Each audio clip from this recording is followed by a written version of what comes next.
All righty. Welcome. They're already here. They've been transitioned. Welcome, everyone, to AFREGE, Africans for Restoration of Ethics in Government. We are delighted for you to join us tonight as we talk to our young people. And our topic for tonight is Next Gen Perception of Africa. AFREGE is the epiphany or brainchild of Dr. Aquilus Ricks. And AFREGE stands for Africans for Restoration of Ethics in Government. Yes. So we have our young people tonight representing different things. And I am your host, Visha Ricks. Such a pleasure for me to be here and to have such an auspicious panel of young adults. And we're excited to get started and get their perspectives about the continent of Africa. So, how do we want to begin? We would love to start with you telling us a bit about yourself and your connection to Africa. So, I would like to throw it out there. Who would like to be the first to volunteer and get us started? I can go first. Go ahead. Um, Good evening, everyone. My name is Mhlengi Sokela. I go by Mel. I currently study in America and live in America, but I am originally from South Africa, born and raised, been there most of my life, traveled to other nations, including Ireland, in which I reside in when I'm not at school. Other than that, I've been in South Africa, lived there for most of my life, probably until I was age 12 or so. And then from then since, I've been moving up and down the world by God's grace. And yes, that's me. Welcome, Mel. We're delighted to have you join us. Okay, who would like to go next? I can Just go jump right next. in. Hi, everyone. My name is Elizabeth Faith Capper. I just graduated college, so I'm a graduate, and that's exciting. My connection to Africa, I was born and raised in Ghana to Liberian parents, so I consider myself Liberian Ghanaian born because I have connection to both Ghana and Liberia. So I've been living in the United States for 8 years now. Went to high school here, went to college, and now I'm an adult, just living my best life, helping my mom with my siblings. And my goal is to go to medical school and become an OBGYN. Yeah, that's me. Welcome, Faith. We're so delighted to have you and congratulations, our graduates. We're so happy for you. All right, great. Let's keep it going. I can Who's go the other next. male on the panel? Hello, everyone. My name is Enoch Ricks. I am currently going to my junior year in college studying ministry and leadership. I've never been to Africa. I didn't grow up there, but my father is Liberian. My mother is American. I spent my whole life here in America, growing up as a Liberian American male. So I've just been around Liberians my whole life. I've been around Americans my whole life. And yeah, right now I'm just focused on trying to finish up school and working on that next step of becoming a minister. That's me. Welcome, Enoch. So glad to see you. If you could just move forward just a little bit, because it is just a little shadow there. It's a little dark. I don't know if you've got a light there. And last but certainly not least, our other female panelists. Hello, good evening. My name is Mercy Tandeganuve. I am a second year economics major at Howard University. My connection to Africa, I'm a first generation Zimbabwean. I was born in Minnesota, grew up in Minnesota, but I have a deep connection to my Zimbabwean heritage. I was born to two Zimbabwean parents, and yes, Welcome, welcome, Mercy. So delighted to have you with us. And we're extremely delighted to see all of the young adults. This is the future. You're the future of America, but you're also more primarily the future of Africa. So that's why we brought you here. We would like to get your perspectives. So take a moment, put your thinking caps on. When you think about Africa, what comes to your mind? And don't be shy. Feel free, jump right in. When I think about Africa, I think about community. Because that was like the biggest thing for me moving to the United States. I feel like Africa is like more collaborative. So we're always like doing things together. But in the United States, it's like individualistic. Like everybody's doing their own thing. So when I think about Africa, I think about community. I think about everybody helping each other out, everybody doing things together and making sure like we care about the well-being of one another, and that's what makes Africa really strong. And every time I think about Africa, I don't just think about home, I think about community. Wow, wonderful. And thank you for sharing, giving us a picture of what that community looks like. All right, great. Someone else. For me, when I think about Africa, there's a word back home that is used to actually describe this. It's called Ubuntu, meaning the people. South Africa alone itself has taught me so much about what community is, as Elizabeth was saying, or what family is. In the same way, I've had the opportunity to grow up around other Africans, upper Africans, northern, west, east, and have managed to learn about their cultures also. Africa, when I think about it, is family. It is love. It is unity in people because they know what struggle is, and where there is struggle, there is bonding. And I think that's what makes Africa Africa. Wow, well said, Mel. Thank you for sharing your perspective. And it ties in with Faith's response of community. And you use the word unity and then the struggle. And I'm just curious, since you left Africa, or specifically South Africa, you think about when you were 12 years old, had there been any struggle that you were a part of? I'm just curious. Or are you thinking more broadly in terms of the continent? I'm thinking more broadly in terms of the continent. As for myself, I was blessed by God to have grown up in a family where my parents had worked hard to make it out of the common struggle that everyone, mostly most Africans would face. But either or, it never left me to neglect the community that I grew up around. I was around the townships. I was around the people who were fighting for a future, and I saw there the meaning of Africa. Thank you for sharing those details. I appreciate it. Let's hear from Enoch and Mercy. When you think about Africa, what comes to mind? And I'll pivot to you, Mercy, because you had the pleasure of visiting there recently as well. I kind of want to piggyback both Faith and Plengi. I want to talk about unity as well. I would say, like, for myself, growing up, I had the pleasure of like being immersed in both my culture and also Liberian culture. So I would say unity in the sense of regardless of what region you come from, you can still be nurtured in whatever community you're brought up in.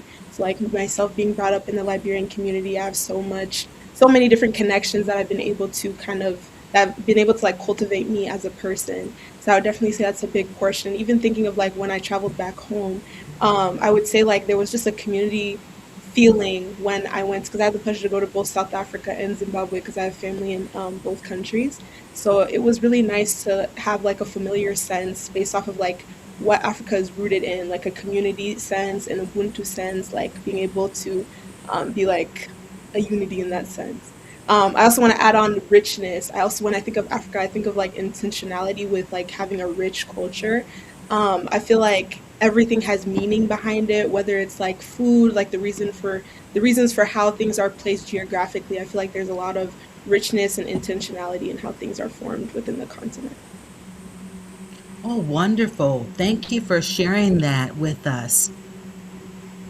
Just to Enoch. piggyback on what Mercy said, what came to my mind was important, right? Like when we think about Africa as a whole and what Africa has meant to the world throughout history, the world wouldn't be what it is without Africa.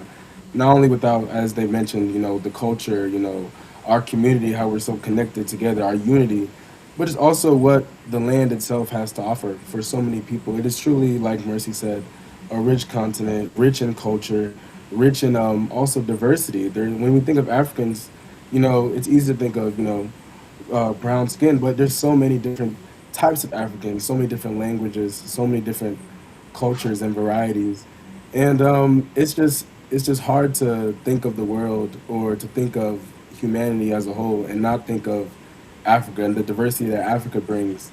I truly think it is a perfect way to look at the world as a whole, look at humanity as a whole, and just see how so many different cultures, so many different nations, how we can all come together as Africans and be one and support each other. So I think Africa as a whole is it's important. Wow. I'm glad that you brought that up, Enoch, because some would say that Africa is the genesis of the race. That's where everyone comes from. There's that thought of Africa, and then the richness of Africa. Just sharing your thoughts about the richness. We know there's so many. Um, I was going to say rudiments, but not rudiments, but there's so many of our wonderful gold, diamonds. I couldn't think of the word, but all of those minerals, they are just, they a plethora of them there in Africa. So wonderful. What now that some of you have been born there, some have visited, I'm curious, what concerns you most about Africa, and why do you have these concerns?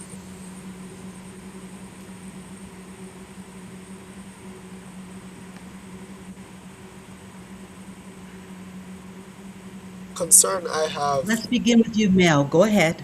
a concern I have about Africa, or certain concerns I have with Africa, is the lack of wanting mental freedom, or lack of wanting to be released from mental oppression.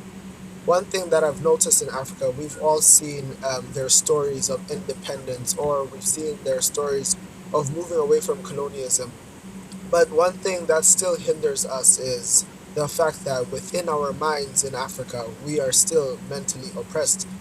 The black man may seem to be empowered within their nation, but then behind the background, it is still not the black man who runs the nation. And that has to do with certain type of mentality that they have. That, oh, if I get riches and have fame within my nation, it is more than enough, and to leave my brother behind, and that's all that matters. Because I didn't have this um, before colonialism.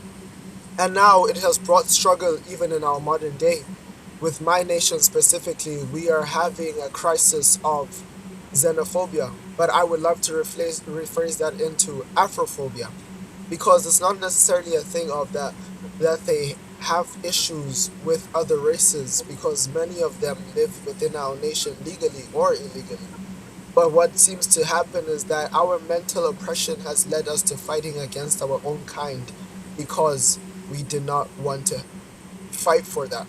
Instead, what we fought for was political power, or power within the public eye.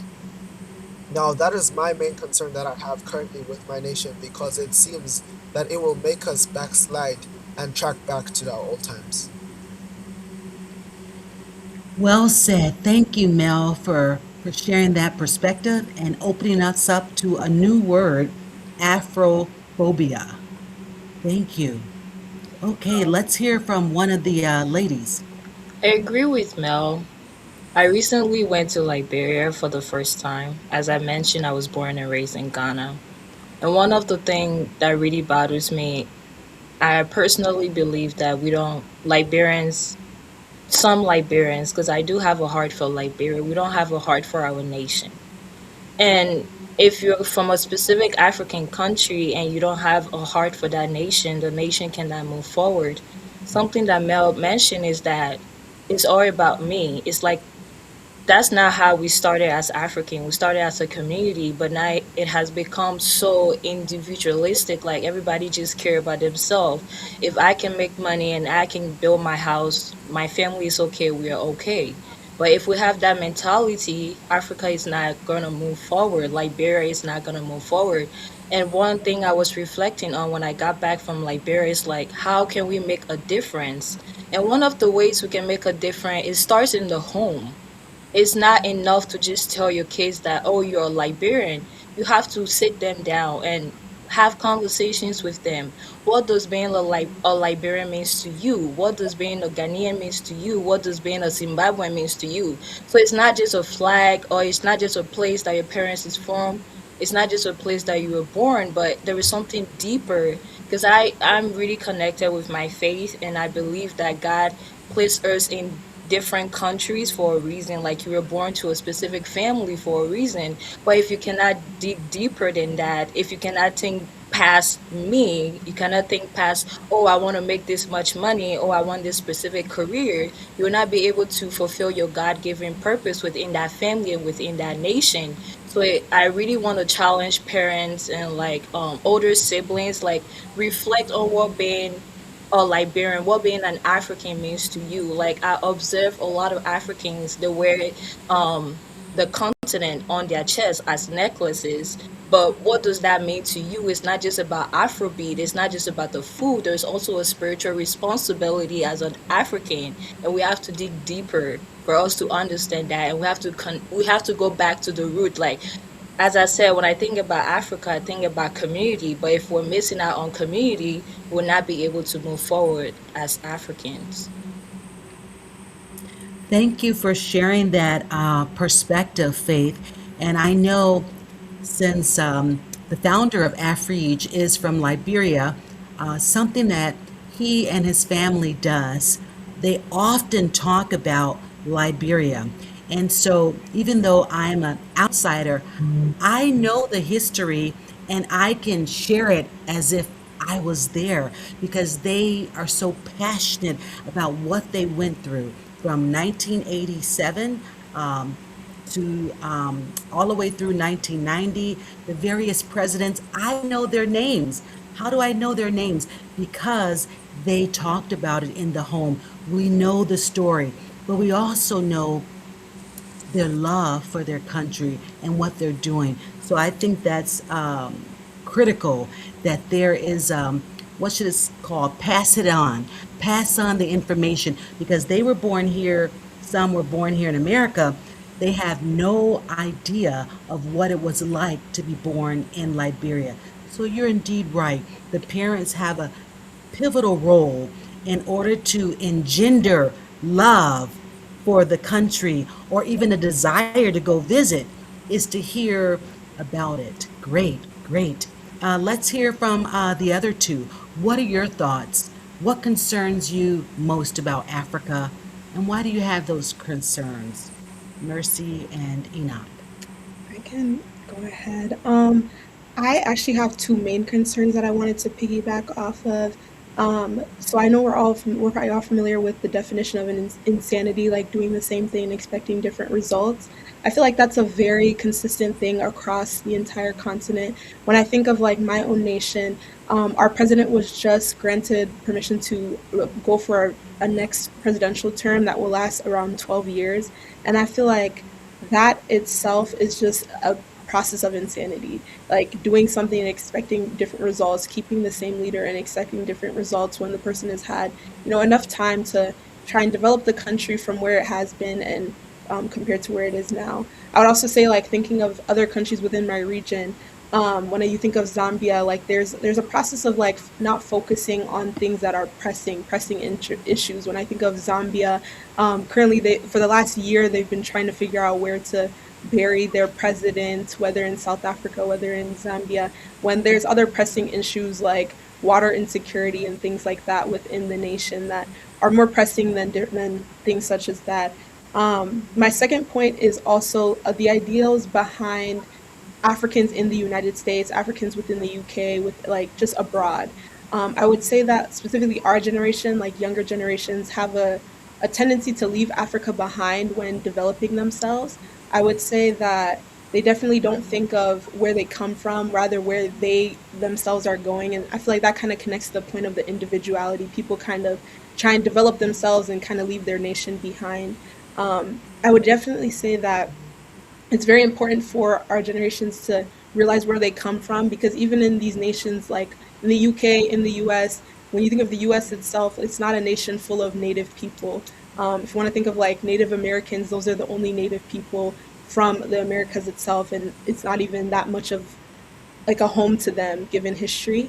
But when you think of a nation with so much diversity, I think it's so important to remember that you can develop yourself abroad, but never forget where you come from. So I would say another concern I have for Africa is people leaving and not having kind of the discernment to think I should go back and develop the nation that first served me. Thank you for sharing that. That connects to the brain drain, meaning that all of the bright minds, either that were a derivative of Africa or born directly in Africa, they leave for greener pastures, brighter experiences, but they don't want to go back, maybe because it's still undeveloped or what have you. And you talk about the diaspora, meaning that the people that are here that have advanced, we have to pay it forward and we have to give back.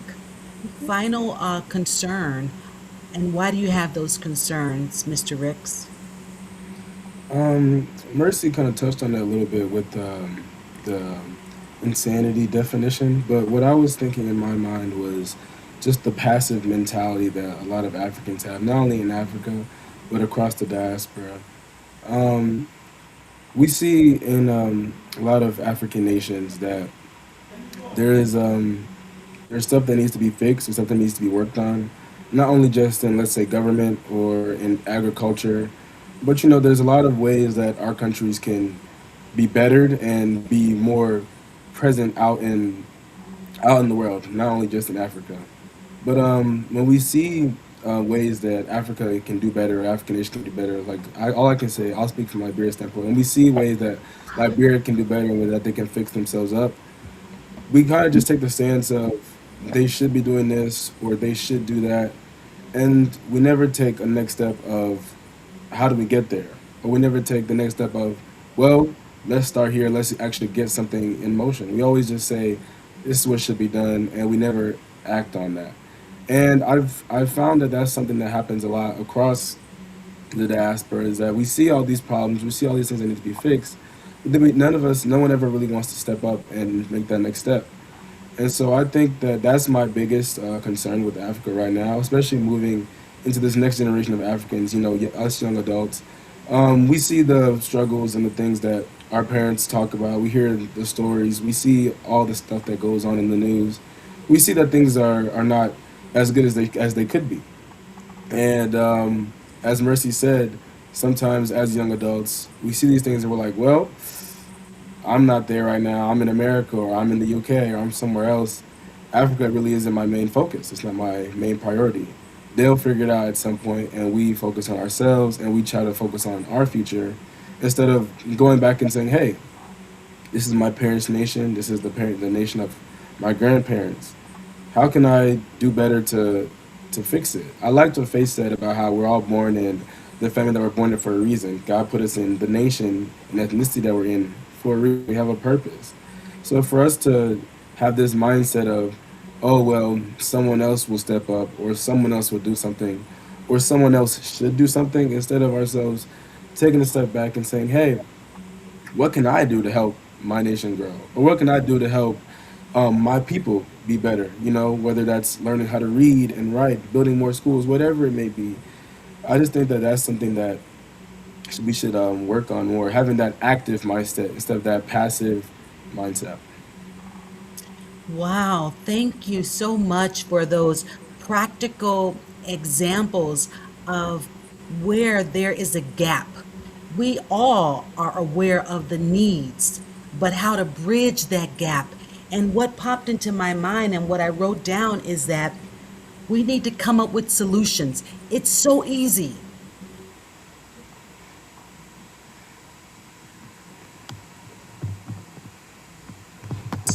Or with other Africans, and we can opine about the situation. We can opine about the various issues that we hear, but very rarely do I hear them say, you know what, let's stop the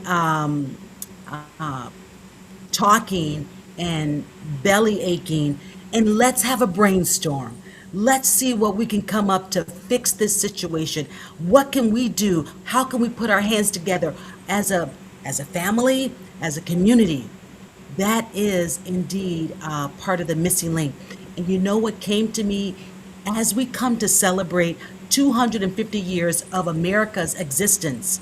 What popped into my mind as you said that was not what America can do for me, but what can I do for America? You know who said that?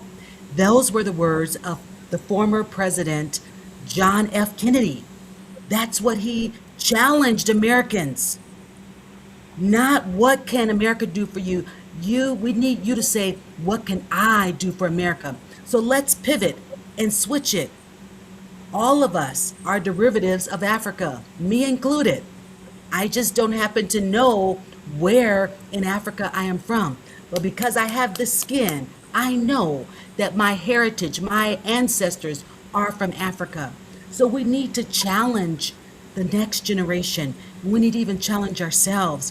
What can I do for Africa? Because you're indeed right. Too long, the solutions have been trying to come from the outside in, meaning other nations, where we have to help ourselves. So, toward that end, how can we, as parents, as the church, as the Liberian community, as the Zimbabwean community, as the South African community, and the broader African community, how can we reach the next generation of Africans and help them see themselves as the future for Africa?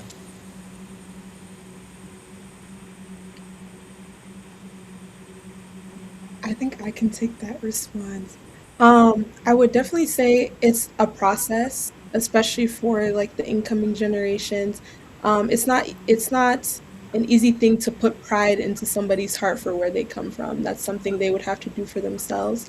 But I think one way in which I feel like in my life I've tried to come up with solutions for like my generation to kind of get more involved with their cultural heritage. I'd say like I spent the last year doing a internship for our African Student Association, and that helped me to realize like the how our community tried to do different outreach initiatives for Africans on our campus, and that brought people together a lot. Um, this upcoming year, I'm actually working with like some Southern Africans at my university to create a Southern African Student Association, just to get more kind of inclined with my region. We also, it's just a developmental phase in which we want to create like professional development opportunities for Southern African students. And I feel like that is incentive for them to get immersed with their culture, get immersed with people who are around them, but also be able to develop themselves professionally. And that can kind of create a certain pride within their heart of where they come from. So I feel like just putting in people in spaces where they can also benefit professionally, benefit as a person, a growing person in society, in spaces where they are in their own community. I feel like that's a good way to put that across to create solutions for Africa, create solutions for the upcoming generations to pour into the continent more.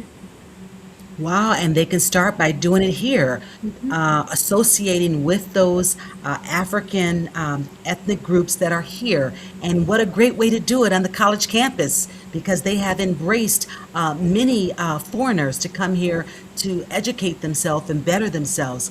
Well said, Mercy. What else can be done to reach the next generation so they can Um, see themselves as the future of Africa? I agree with Mercy. When I was at the university as well, I tried to surround myself with a lot of Africans because I went to a predominantly white school. And that was a preference. I chose to go there, but that also forced me to like step out of my comfort zone and look for my people. That's something that we always say, being at St. Thomas, so like I need to find my people. And some days is about African night.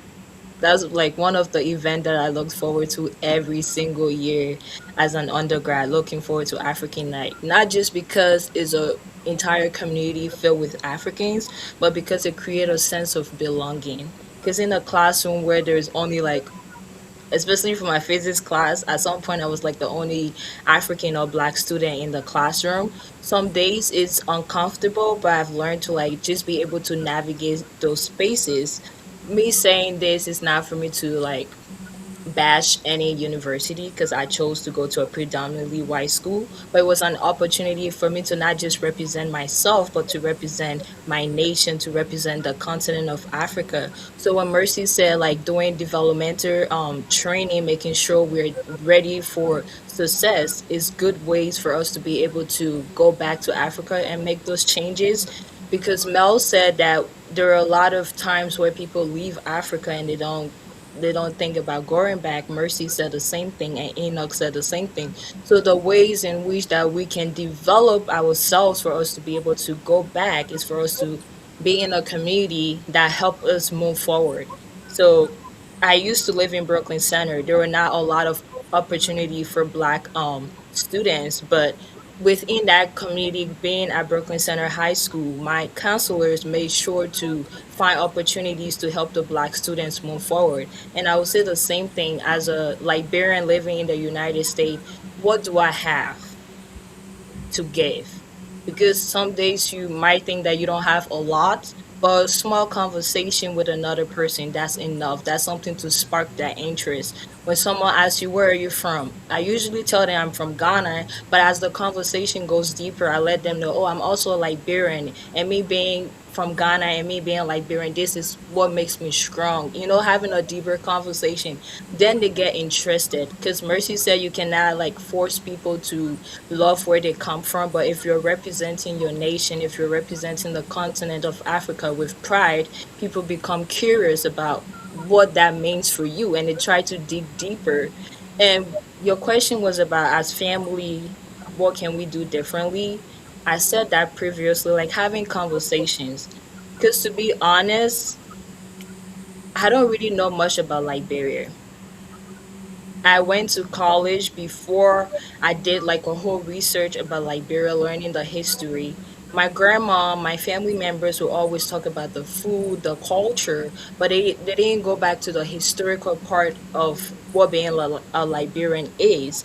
And that history really shaped the way in which they navigate life. So if I don't understand that history, if they're not inviting me into that history, I will not be able to work with them as an individual. So it start with having conversation with your kids. Oh yeah, the war happened. We moved to Ghana. This is what happened. This is the reason why we moved to Ghana. How is that making me better as a parent?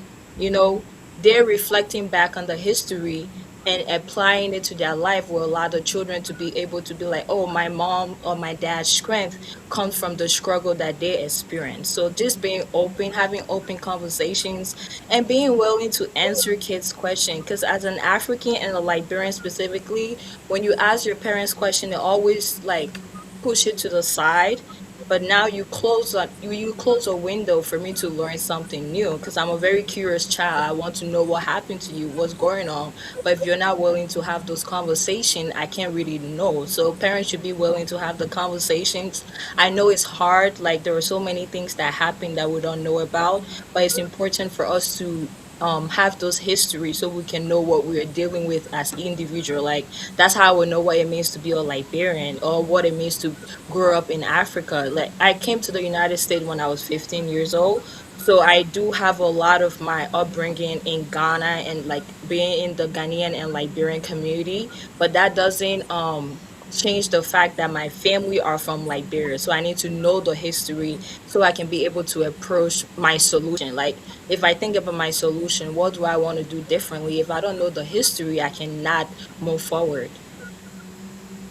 Thank you for sharing that with us, Faith. That was very intimate about your wanting to understand the history. And if we don't know the history, guess what? We're doomed to repeat it. We can't resolve some of the ills that are there from the trauma. That was the history. And so if you don't know that, there's no way for you to fully understand what they went through and even some of the effects that they're still living through in the country because of what has happened a decade ago, 2 decades ago. It's amazing. Gentlemen, what would you like to share?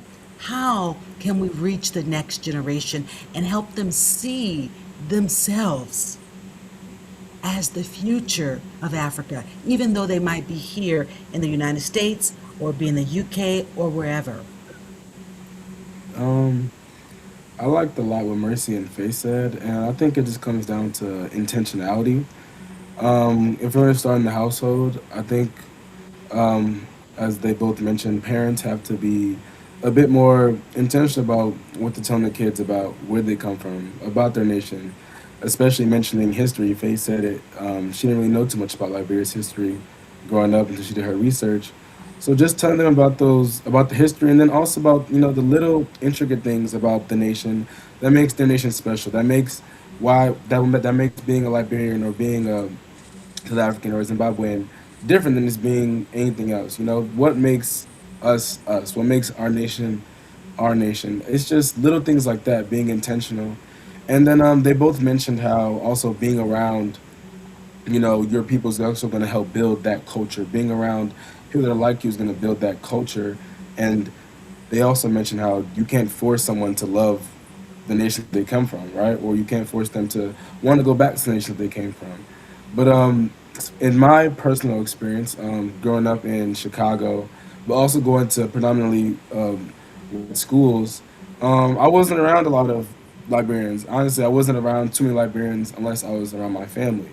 So as I'm in these places, with predominantly white children or African Americans or Hispanics, I was usually probably the only person with Liberian descent, or maybe even African descent.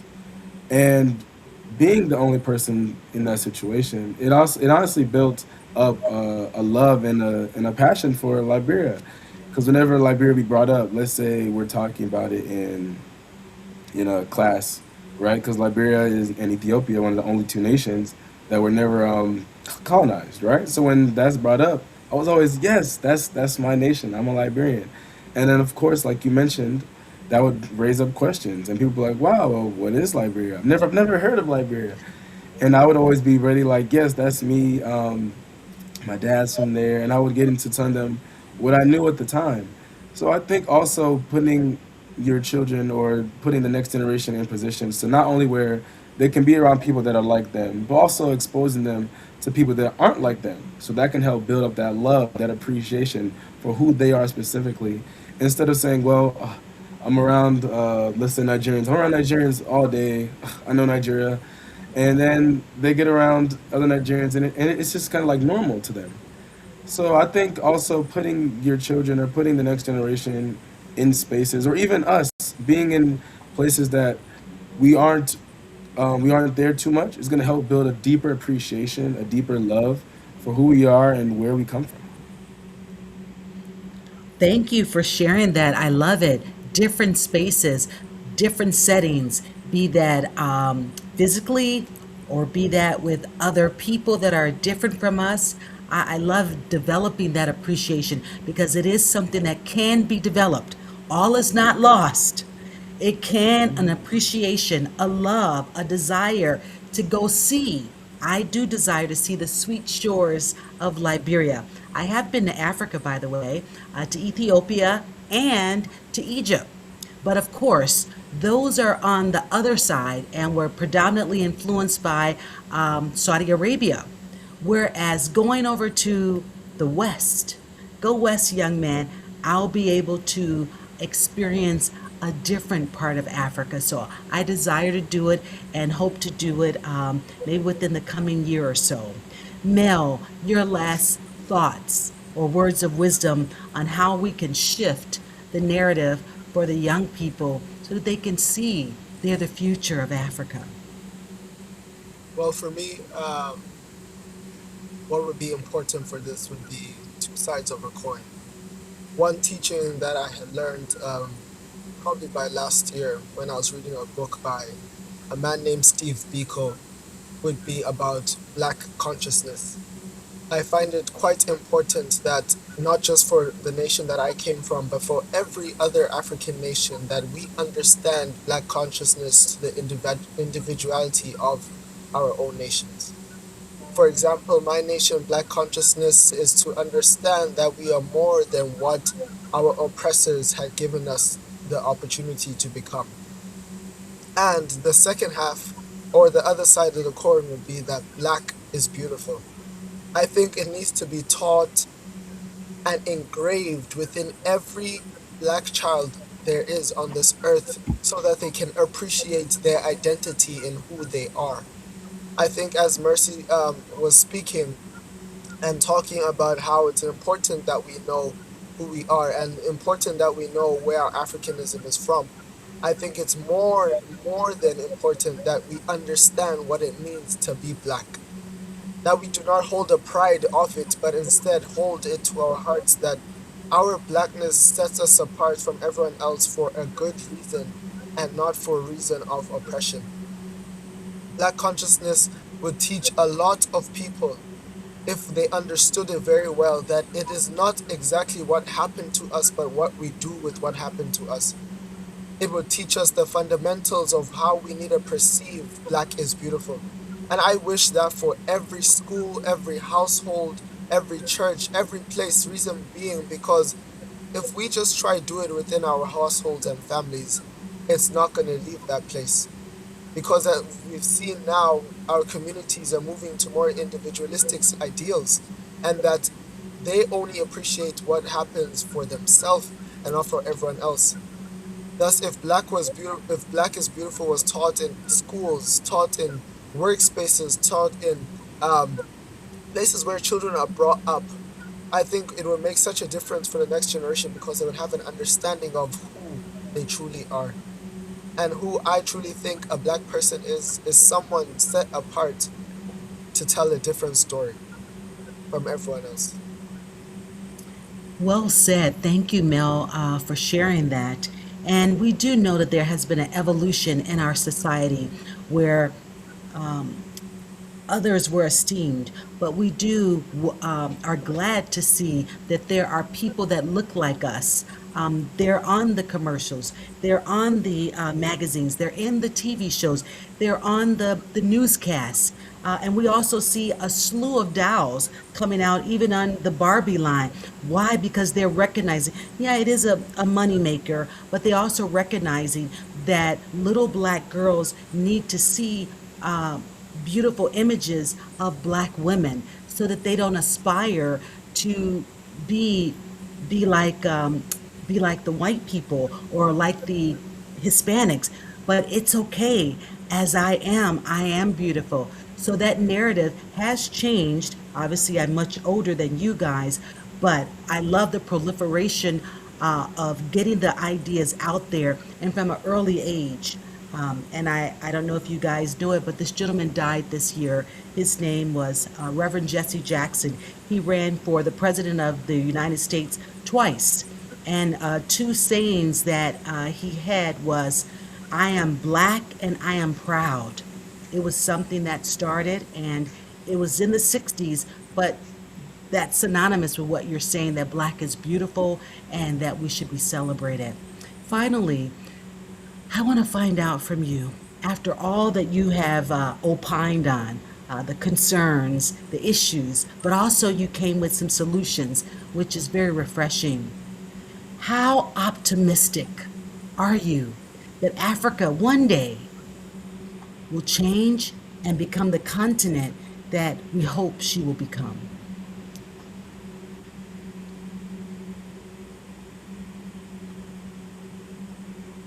I would say I'm very optimistic, especially seeing as how this new generation of Africans, how we are in touch and we want to get to learn more about our African heritage, about where we come from.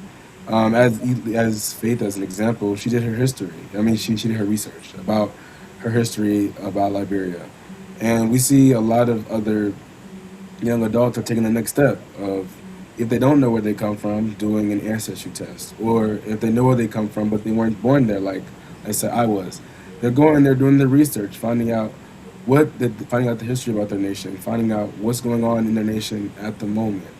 So I think that as that continues to happen, and as people begin to see how much a need it is to go to Africa and help out Africa, and how much that would actually ultimately help out the world, they're going to continue. That's just going to continue to grow, and that heart for Africa is going to continue to flourish. So it all starts with us. If everyone can look at themselves and not look at themselves for what can I get out of going back to Africa, or what can I get out of bettering myself, but if they can look at themselves and say, well, what can I do to go back and help Africa, as you mentioned earlier, or what can I do to better myself so I can go back and help others that look like me or others that need help.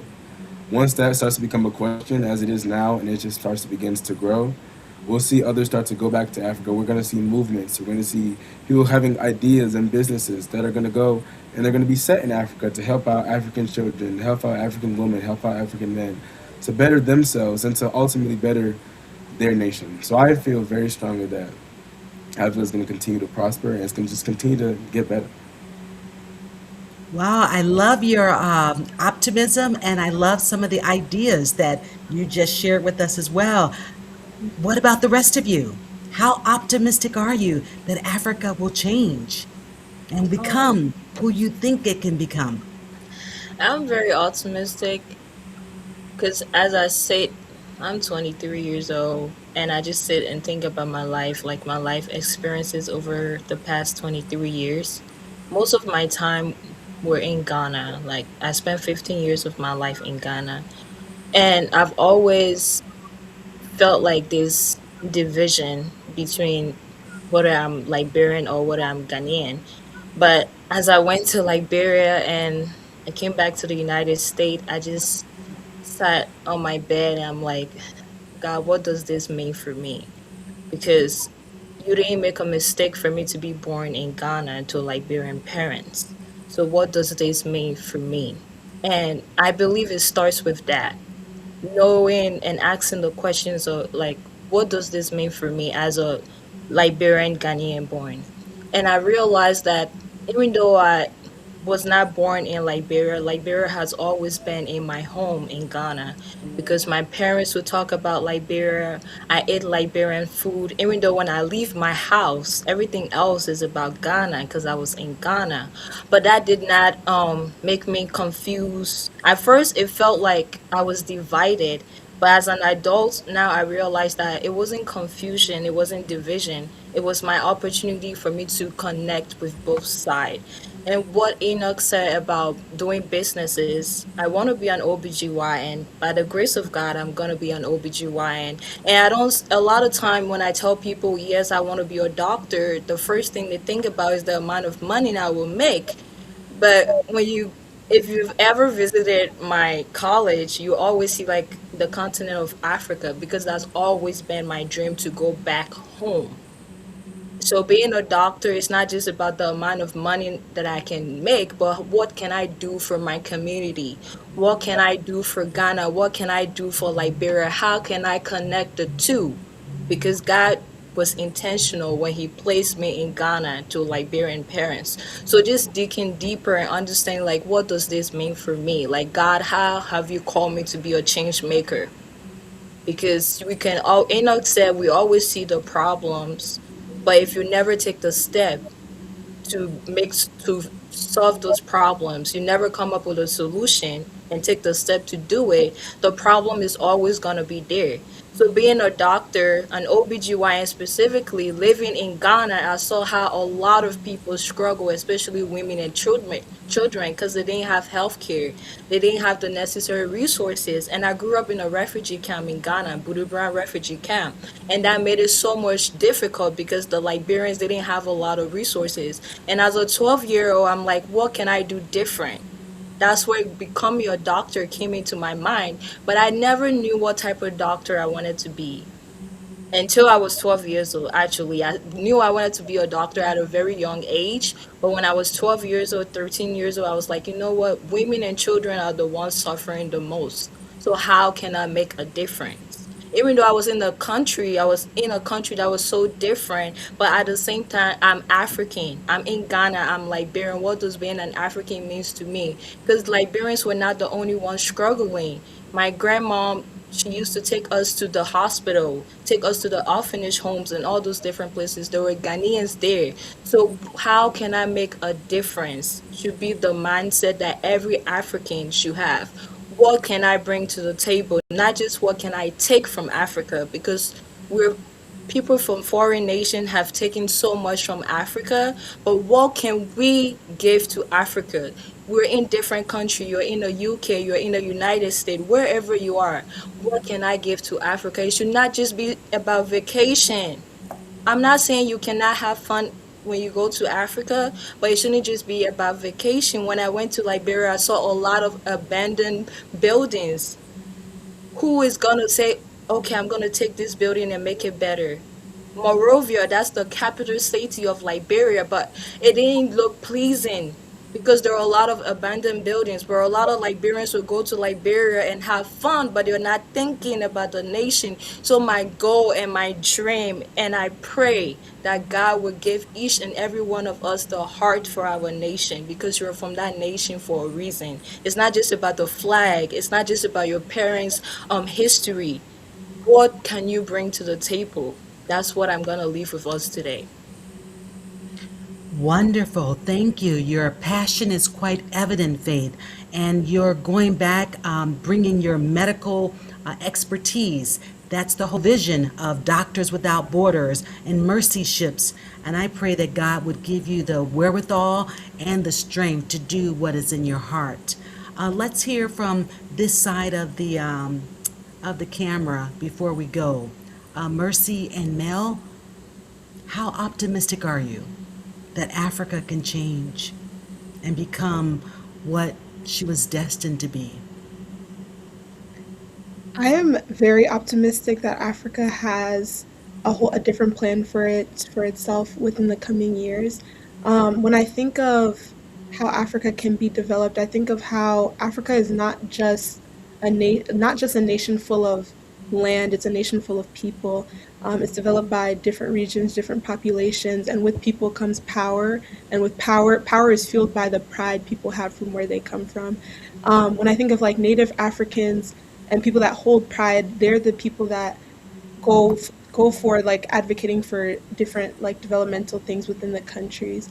And I would say a good way for us to kind of get more pride and fuel that into power to create differences is by listening to the historical development phases of these countries, what makes our culture what it is. I know we talked a lot about how it's important to nurture kids into their heritage, let them know where they come from, how their countries gained independence, the roots of their culture, certain customs, and I think that all ties into listening to the older generations. I've been blessed to be in the capital city of the US, and that's where all the embassies are. So we've worked a lot with the different embassies in DC, specifically in my region, but I've also had the pleasure to visit Cameroon's embassy as well as Ethiopia's embassy. And being able to hear from these representatives in these embassies and how they view Africa in itself and how they bring their knowledge to the US to educate kids, hold different forums, and allow them to have a certain pride in their African heritage allows them to use that pride and translate it into power and being able to give back to the nation.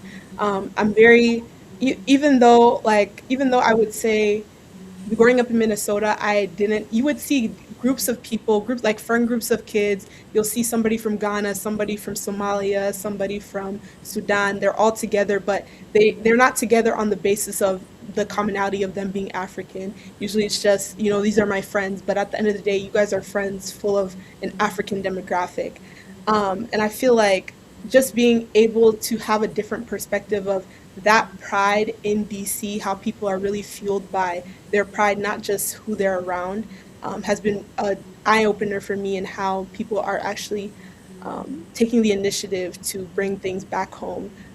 Besides the smaller population that doesn't really kind of engage themselves in that, but I feel like in different parts and what I've been exposed to, I've seen a difference in how people perceive Africa, how they want to pour back into it, and the solutions that they have as well.